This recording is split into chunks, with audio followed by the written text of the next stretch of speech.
Olá, meus amigos. Eu queria falar hoje um pouquinho sobre felicidade. Você está à procura da felicidade? A gente quer felicidade, não é verdade? Então, é possível alguma felicidade nessa vida? E na realidade, felicidade são momentos que a gente vive, né? Com pessoas queridas, na nossa relação com Deus e na nossa produção profissional para ajudar as pessoas. E existe um livro na Bíblia chamado Eclesiastes, não é eclesiástico. Nesse livro Eclesiastes tem ali lições de sabedoria vindas de Deus e expressadas pelo rei Salomão, tanto por exposição de erros que ele cometeu, dos quais, né, no fim da vida, ele se arrependeu amargamente e morreu em paz com Deus, quanto também nesse livro tem a exposição, no livro de Eclesiastes, tem a exposição, ou a descrição de formas de pensamento e prática de vida saudáveis. O título do livro, Eclesiastes, significa o pregador. Vem da palavra Coelet, no hebraico, que significa pregador. E a ideia é de um pregador numa assembleia ou numa reunião de pessoas. No capítulo 7, no versículo 27 desse mesmo livro, o verbo é feminino. Isso sugere que a palavra pregador, usada em Eclesiastes, não se refere somente a Salomão como um pregador, mas também à divina sabedoria falando através dele. Inclusive no livro de Provérbios, no capítulo 1, também escrito por Salomão, né, no capítulo 1, versículo 20, diz ali: a suprema sabedoria altissonantemente clama de fora pelas ruas, levanta a sua voz, a voz de Deus, né, da sabedoria, que é Deus. Então, Kohelet, essa palavra Kohelet, aparece tanto como o agente para a comunicação de divina sabedoria, como a sabedoria personificada. No Salmo 49, versículos de 1 a 4, diz assim: ouvi isto, vós todos os povos, inclinai os ouvidos, todos os moradores do mundo, quer humildes, quer grandes, tanto ricos como pobres. A minha boca falará da sabedoria e a meditação do meu coração será de entendimento. A tradução em grego e latim para Kohelet é Eclesiastes. Em grego, a palavra para congregação vem da raiz do verbo kalel, que é chamar. Como substantivo é eclésia, que é igreja. Então, Eclesiastes deriva de eclésia. Desde os tempos antigos, o rei Salomão, que foi um rei de Israel, né, muito sábio, considerado um dos homens mais sábios que existiu no mundo, ele então é considerado o autor desse livro, né, de Eclesiastes. E ele também escreveu, inspirado por Deus, o livro de Cantares e o livro de Provérbios, como eu disse, sendo que o Cantares de Salomão deve ter sido escrito quando ele estava no primeiro amor por Deus, lá pelo ano 1014 a.C.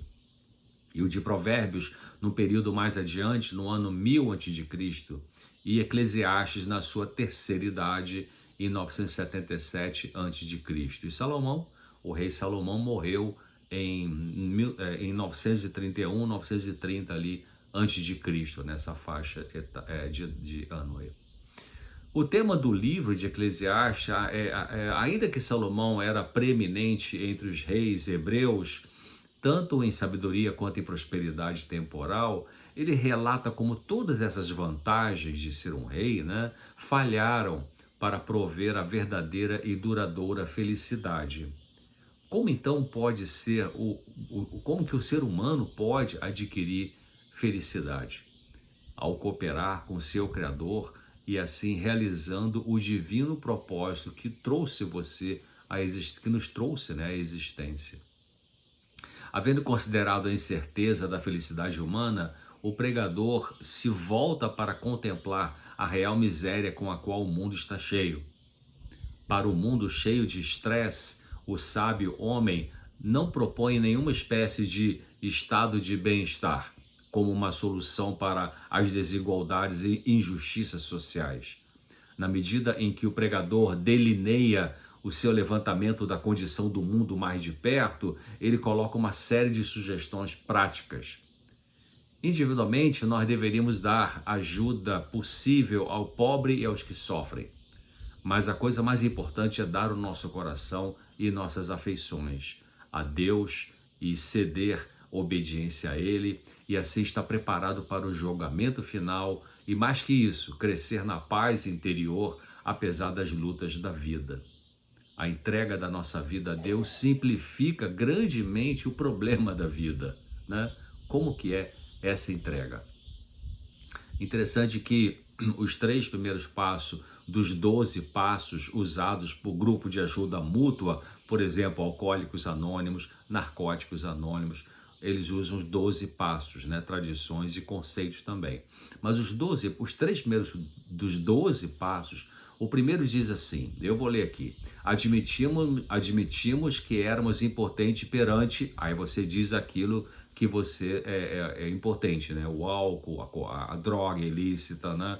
Do Narcóticos Anônimos, enfim.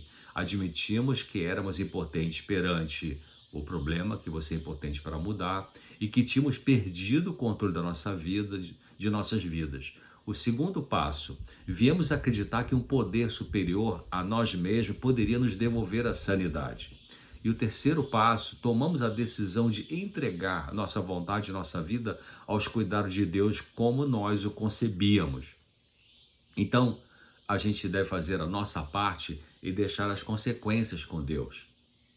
Eclesiastes provê, esse livro da Bíblia, Eclesiastes, escrito por Salomão, como eu disse, provê uma filosofia profunda de vida, do propósito da existência humana, do dever e destino.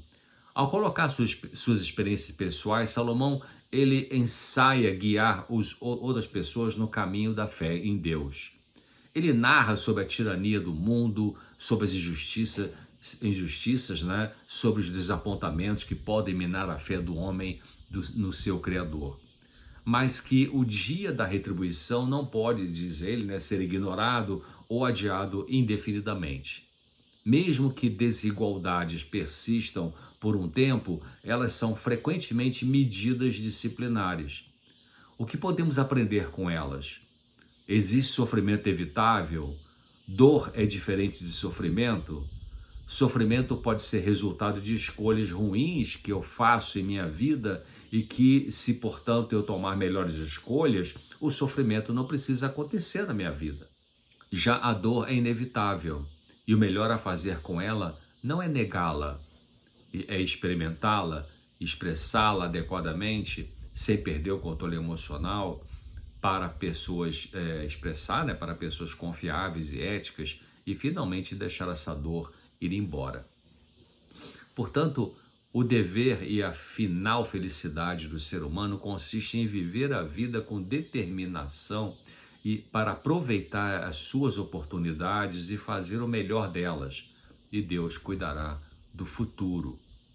No livro de Eclesiastes, o povo de Deus é admitido como não uma nação escolhida, mas como uma assembleia de pessoas, encontrando-se sob a liderança de Kohelet, né, o pregador. A discussão na assembleia se refere aos interesses do indivíduo como um membro do grupo, direta e pessoalmente responsável para com Deus. Eclesiastes, assim, então, provê uma transição própria e oportuna do Israel segundo a carne para o Israel segundo o Espírito. E é interessante pensar por um momento quem é o povo de Deus, né? E Isaías 19, no livro de Isaías, na Bíblia, no Antigo Testamento, no capítulo 19, nos versículos de 21 a 25, eu vou ler aqui, diz assim: E o Senhor se dará a conhecer ao Egito, e os egípcios conhecerão ao Senhor naquele dia. Sim, eles o adorarão com sacrifícios e ofertas, e farão votos ao Senhor e os cumprirão. E ferirá o Senhor aos egípcios e os curará. Converter-se-ão ao Senhor e mover-se-á às suas orações e os curará. Naquele dia haverá estrada do Egito até a Assíria, e os assírios virão ao Egito, e os egípcios adorarão com os assírios ao Senhor, o Senhor Deus, Criador do universo. Naquele dia, Israel será o terceiro com os egípcios e os assírios, uma bênção no meio da terra. Porque o Senhor dos exércitos os abençoará, dizendo: bendito seja Egito, meu povo. Olha que interessante, né? E a Assíria, obra de minhas mãos, Israel, minha herança. Muito interessante, né? Como que Deus, nessa passagem, se refere ao Egito, né? E à Síria com o povo dele também. Ou seja, o povo de Deus está no meio de um monte de países e de pessoas de até filosofias diferentes, religiões diferentes, mas que estão conectadas com a verdade, querem a verdade, buscam a verdade, né? Então esse é o povo de Deus. Lá no livro de Isaías também, no capítulo 11, no versículo 11, diz assim: porque há de acontecer naquele dia que o Senhor tornará a estender a sua mão para adquirir outra vez os resíduos do seu povo que restarem da Síria e do Egito e de Patros. Patros é uma parte superior do Egito, e da Etiópia e de Elão. Elão é o leste de Babilônia, hoje é o oeste do Irã.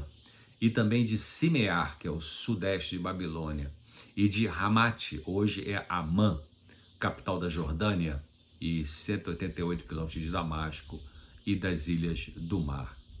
No livro de Jeremias, no capítulo 27, no versículo 6, Deus fala assim: e agora eu entreguei todas essas terras na mão de Nabucodonosor, rei de Babilônia, meu servo. Interessante, né? Deus chamando Nabucodonosor de meu servo. No livro de Romanos, na carta de Paulo aos Romanos, no capítulo 3, no versículo 29, ele diz assim: é porventura Deus somente dos judeus? E não é também dos gentios? Também dos gentios, certamente. No livro Cristo Triunfante, é um livro de meditação matinal, de meditação, né, espiritual, muito bom. Na página 241, o livro é Cristo Triunfante, de Ellen White, página 241. Ali diz assim: quem eram realmente os israelitas? Judeus ou gentios? Bárbaros, citas, escravos ou livres? Isaías 64, verso 4, diz assim: porque desde a antiguidade não se ouviu, nem com os ouvidos se percebeu, nem com os olhos se viu um Deus além de ti, que trabalhe por aquele que nele espera. E no livro Patriarcas e Profetas, dessa mesma autora, na página 743, ela diz assim, eu vou ler aqui: todos os poderes terrestres estão sob o domínio do Ser infinito. Ao mais poderoso governador, ao mais cruel opressor, diz Deus: até aqui virás e não mais adiante. Ali cita Jó 38:11. O poder de Deus, termina essa autora dizendo, o poder de Deus é constantemente exercido para contrariar as forças do mal. Ele, Deus, está sempre em ação entre os homens, não para os destruir, mas para corrigi-los e preservá-los. Coisa linda, né? Esse Deus criador do universo. Ele está o tempo todo trabalhando com todas as pessoas desse planeta para corrigi-los e preservá-los. Então, quando Salomão perdeu de vista a fonte de sabedoria, glória e poder que o céu havia colocado sobre ele, tendências naturais ganharam supremacia sobre a razão. A confiança em Deus e a dependência da orientação divina imperceptivelmente cedeu lugar à autoconfiança e à busca de caminhos da sua própria escolha. Na medida em que a razão era subordinada mais e mais à inclinação, as sensibilidades morais de Salomão foram embotadas, a sua consciência cauterizada e seu julgamento pervertido. Dúvidas ateísticas e descrença endureceram o seu coração, enfraqueceram seus princípios morais, degradaram a sua vida e eventualmente o levaram à completa apostasia. Por anos, Salomão foi opresso pelo medo de que a inabilidade de voltar da insensatez terminaria em total ruína. Perto do fim da sua vida, entretanto, a sua consciência finalmente despertou e Salomão começou a ver a insensatez em sua luz verdadeira. Ele começou a ver a si mesmo como Deus o via, um velho e insensato rei, que não deixa mais ser admoestado, como ele escreveu lá em Eclesiastes 4, versículo 13. O tempo dele morrer se aproximava e ele não encontrou prazer em refletir sobre o seu desperdício da vida. Eclesiastes 12:1. Ambos, corpo e mente, estavam já fracos como resultado de indulgência. Ele explica isso em Eclesiastes 12, de 2 a 5. E sinceramente arrependido, Salomão procurou redelinear os seus obstinados passos. Açoitado em espírito, ele voltou cansado e sedento das cisternas rotas para beber uma vez mais da fonte da vida. Mas a restauração ao favor de Deus não restaura milagrosamente o desperdício de forças físicas e mentais de anos anteriores. No livro no livro Ciência do Bom Viver, tem na página 451, A Ciência do Bom Viver, página 451, diz assim: através do pecado, o completo organismo humano é transtornado, a mente é pervertida, a imaginação é corrompida. E o arrependimento de Salomão não o preveniu de colher os frutos maus que ele havia semeado. O pecado destrói o desejo de Deus e a capacidade de conhecer Deus. Mas Salomão recuperou uma limitada medida de sabedoria que ele havia tão ousadamente descartado em sua perseguição da insensatez. Através de amarga experiência que ele teve, aprendeu sobre o vazio de uma vida que procura em coisas terrenas seu maior bem. Gradualmente, ele veio a perceber a maldade do seu caminho e viu como ele poderia ter levantado uma voz de advertência que poderia ter salvo outros das amargas das experiências através das quais ele mesmo passou. O livro de Eclesiastes na Bíblia é um registro da insensatez e arrependimento de Salomão. Contém muito do que não era intencionado pela inspiração divina como um exemplo a ser seguido. Ao contrário, é uma solene advertência. Mostra a obsessão pelo prazer, pela popularidade, pela riqueza, pelo poder.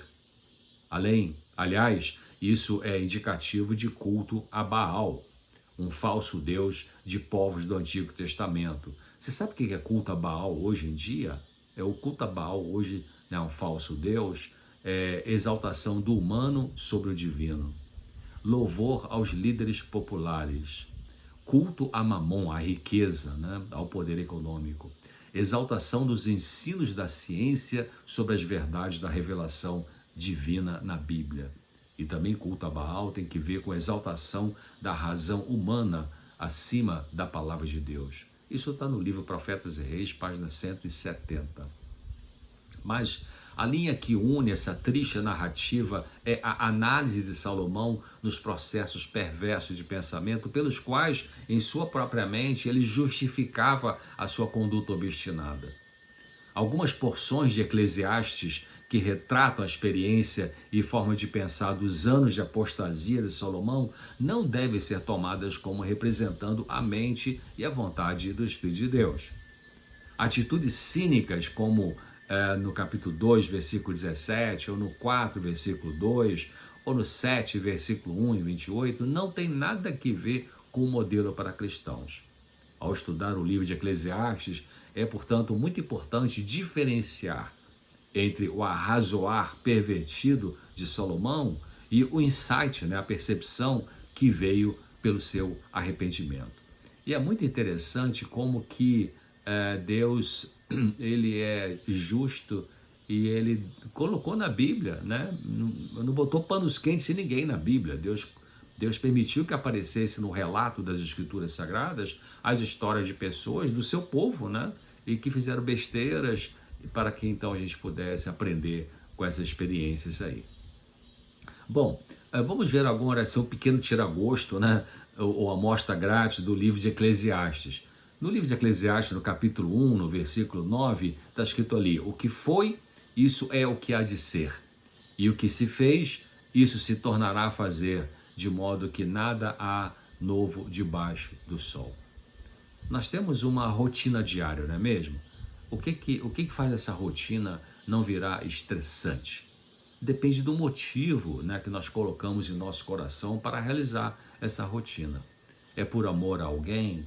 Ou é só para juntar dinheiro e comprar coisas talvez não necessárias?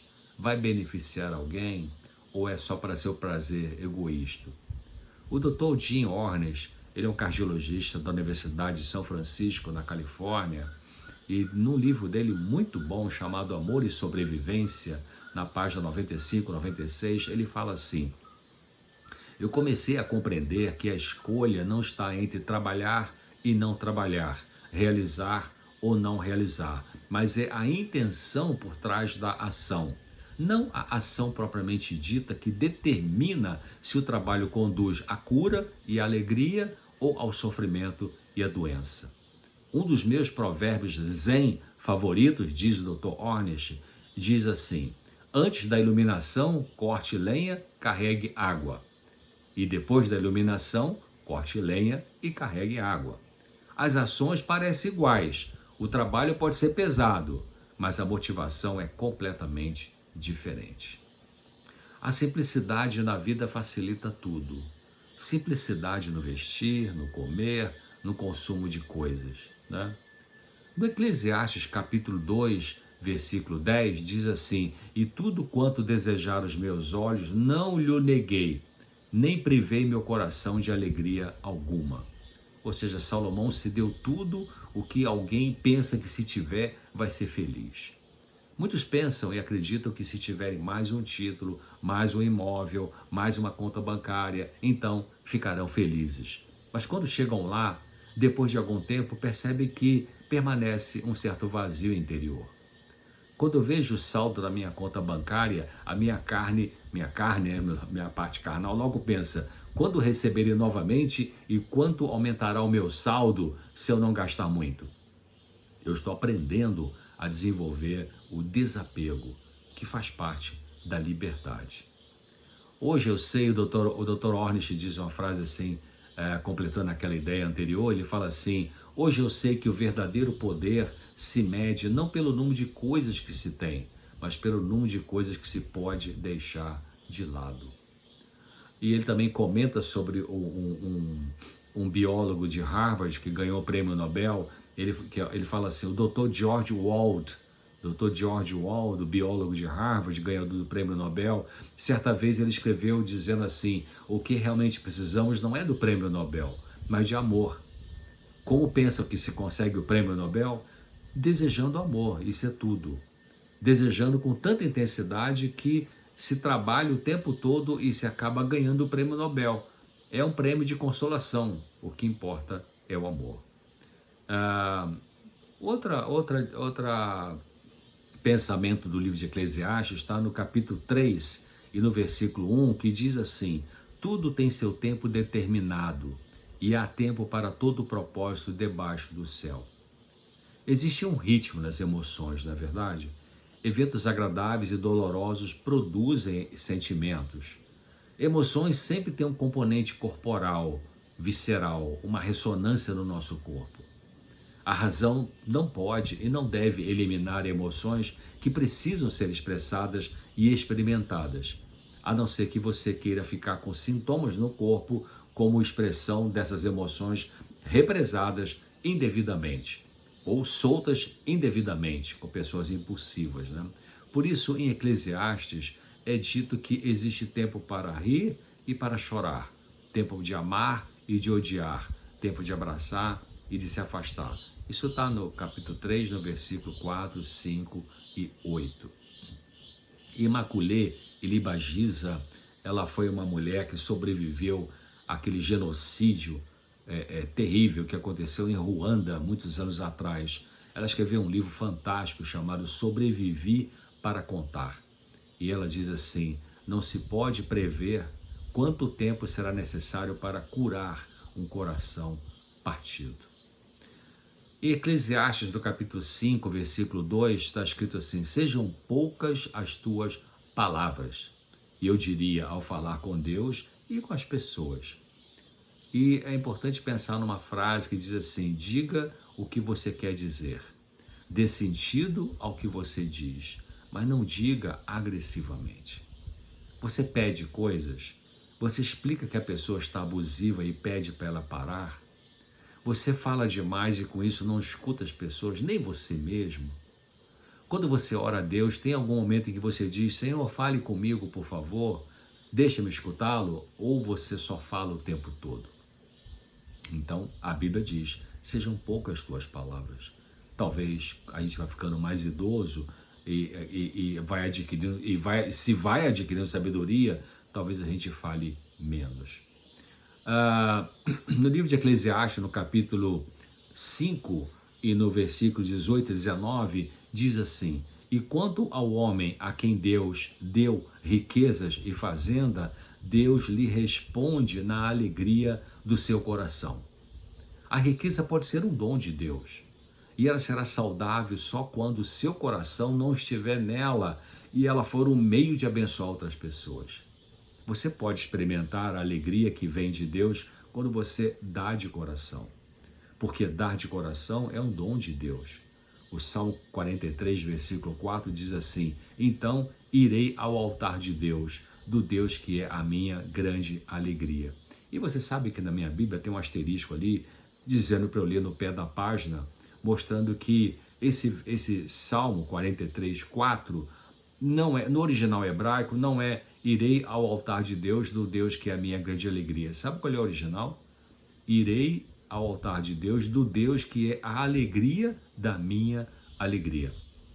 Interessante, né? Essa é até uma dica. O dia que você não estiver sentindo alegria, está com uma tristeza, se conecte com Deus, se entregue a Ele em oração e Ele vai colocar a alegria no seu coração.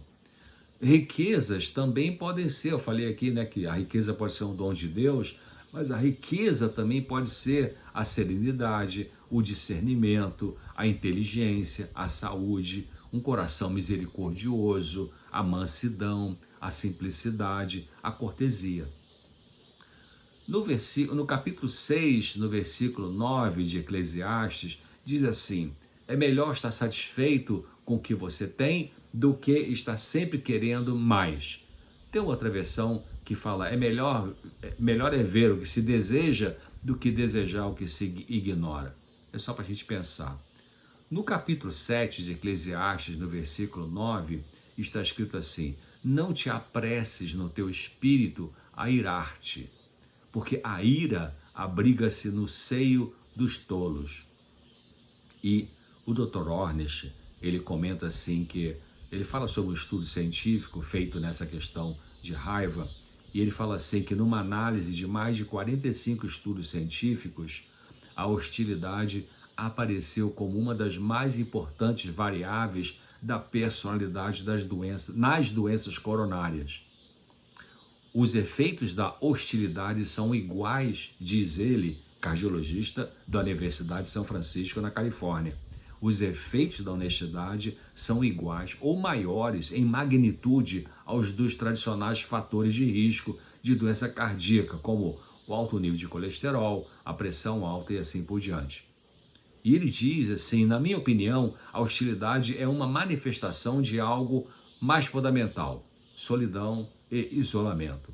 As pessoas que se sentem solitárias e isoladas geralmente são irritadas e hostis.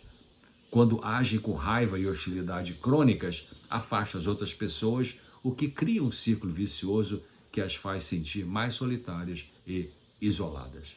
E o Dr. Jim Ornish, ele cita nesse livro Amor e Sobrevivência, um livro muito bom, na página 63, um trabalho científico que foi feito sobre essa questão da hostilidade, doenças cardíacas. Ele fala que todos aqueles que tiveram, né, um índice de mais de 20% de hostilidade, quando submetidos a um teste 20 anos antes, apresentaram probabilidade de mais de 42% de morte prematura de todas as causas combinadas, incluindo doença cardíaca e câncer, quando comparados com os que apresentaram um índice de menos de 20%, né, nesse teste que fizeram sobre hostilidade, na ocasião que fizeram o teste. Então, interessante, né? Quer dizer, as pessoas mais hostis têm mais risco de doenças de cardíaca, 42% de morte prematura por todas as causas combinadas. E também a hostilidade pode ser manifestação de medo. No livro A Esperança para Hoje, do Al-Anon, na página 257, tem um texto bonito, que diz assim: meu pai alcoólico muitas vezes tinha ataques de fúria que pareciam dirigidos a mim. Eu vivia constantemente com medo dele e me defendia atacando-o primeiro. Nosso comportamento então evoluía para uma briga violenta. Eu levei esse comportamento para outros relacionamentos, diz essa mulher. Quando eu não latia, me defendia simulando indiferença, levando as pessoas a pensarem que eu era um snob. Com certeza eu me protegia, mas no processo me privava de qualquer amizade real. E ela diz que entendeu a razão por trás da necessidade de atacar os outros primeiro. Ela tinha medo. Não levou muito tempo, diz ela, para eu compreender que talvez meu pai tivesse latido para mim porque ele também tinha medo. Quando trabalhei no meu medo e minha raiva de meu pai, eu percebi que era só uma pessoa com as mesmas emoções que eu. Em vez de 2 cachorros rosnando, éramos só 2 pessoas com defeitos. É muito mais fácil, diz ela, fazer amigos quando não estou latindo para eles. Muito lindo, né? Evidentemente que existem momentos em que surge uma raiva na vida, isso é natural. E ela precisará ser expressada adequadamente se for o caso, ou poderá ser suprimida se for melhor assim no contexto. Suprimir é diferente de reprimir. Suprimir envolve o meu conhecimento do que eu sinto. Quando você suprime uma emoção, você sabe que ela existe, você está consciente dela, só que você decide não expressá-la naquele momento por alguma razão que vai ser de mais sabedoria. Agora, reprimir é quando você tem uma emoção e você não percebe que tem e bota ela para baixo do inconsciente. Aí isso é perigoso, porque essa emoção vai sair por algum canal aí no seu organismo. No capítulo 7 do livro de Eclesiastes, no versículo 16, diz assim: não sejas demasiadamente justo, nem demasiadamente sábio, porque destruirias a ti mesmo. Interessante isso, né? Essa passagem está chamando a pessoa que tem tendência a ser perfeccionista a relaxar um pouco. Relaxar não no sentido de ficar displicente ou fazer uma coisa mal feita, mas descontrair, não pegar tão pesado, especialmente consigo mesmo. Então é importante a gente não ser legalista nem perfeccionista. Perfeccionismo pode prender a pessoa por ela ficar muito ligada nos detalhes e com medo de ser criticada por poder apresentar falhas. Você quer ser feliz? Tem uma frase que diz assim, né? Você quer ser feliz ou ter razão? Tem algumas dicas aqui que são usadas nos grupos de ajuda que eu queria compartilhar com você rapidamente. São frases, né, que tem uma explicação para cada essa frase para você aplicar no dia a dia da sua vida. São lemas, vamos dizer assim, né? Um primeiro mantenha simples, mantenha simples. Ou seja, não podemos controlar todos os resultados. Evite o estresse por querer controlar tudo. Olhe o que está acontecendo na realidade e não as 50 coisas que podem ou não acontecer. E dê um passo de cada vez. Mantenha simples. Um segundo lema é a não ser pela graça de Deus. Use compaixão para com os outros. Você poderia estar no lugar da pessoa. Você não sabe o que ela está passando e sofrendo. Vingança, desforra, ressentimento, crueldade nos fazem mais mal do que para outra pessoa. Ao me libertar do ressentimento, eu mesmo fico livre. O terceiro lema chama-se vá com calma. Isso então significa que nós podemos não ter todas as respostas hoje. Isso não é um fracasso, mas apenas uma realidade. Nem sempre temos que solucionar todos os problemas. E pense também, será que você está assumindo o que não é seu? Talvez saibamos tudo o que é possível para hoje, e Deus revelará mais quando for o momento certo. Alguém disse que quando o aluno está pronto, o professor aparece. E tem uma outra frase que diz que se você é ensinável, você é consertável. E, às vezes, é melhor esperar ou agir com suavidade. Também o outro lema diz primeiro as primeiras coisas. O que é prioritário? Escolha agir e aceite o que vier. Mas pense o que é prioritário na sua vida. Um quinto lema diz que comece por mim. que comece por mim. Então pare de se concentrar nas atitudes das pessoas. Primeiro, olhe-se a si mesmo e depois olhe-se de novo, né, para ver o que precisa ser consertado no seu comportamento. Quando você se sentir tentado a criticar outras pessoas, volte para você a atenção, desvie daquela pessoa. Você é responsável por suas ações, independentemente de como os outros se comportam. Mude-se ao invés de esperar que mudem para com você. Dê o primeiro passo para mudar. O outro lema fala sobre soltar-se e entregar-se a Deus. Solte-se e entregue-se a Deus. Não tente controlar o incontrolável. Você pode sentar no banco do passageiro, no banco do carona, né? E deixar Deus dirigir. Solte o problema, solte a necessidade de controlar, de saber o que vai acontecer, quando vai acontecer, a obsessão, né, com as escolhas das outras pessoas, os pensamentos obsessivos. Pare com isso, solte isso, deixa isso na mão de Deus. Um outro lema que é bem conhecido, a gente vê até alguns adesivos aí em alguns carros, que significa só por hoje, né? Essa frase, só por hoje. Então, são dicas, né? Só por hoje tentarei viver somente esse dia e não tentarei solucionar todos os meus problemas de uma vez só. Só por hoje procurarei fortificar minha mente, estudarei, aprenderei algo proveitoso, não serei um ocioso mental, lerei alguma coisa que exija esforço, raciocínio e concentração. Só por hoje terei um programa, uma agenda, né? Talvez não siga exatamente, mas eu terei. Evitarei para mim mesmo 2 aborrecimentos. Um é a pressa e a outra é a indecisão.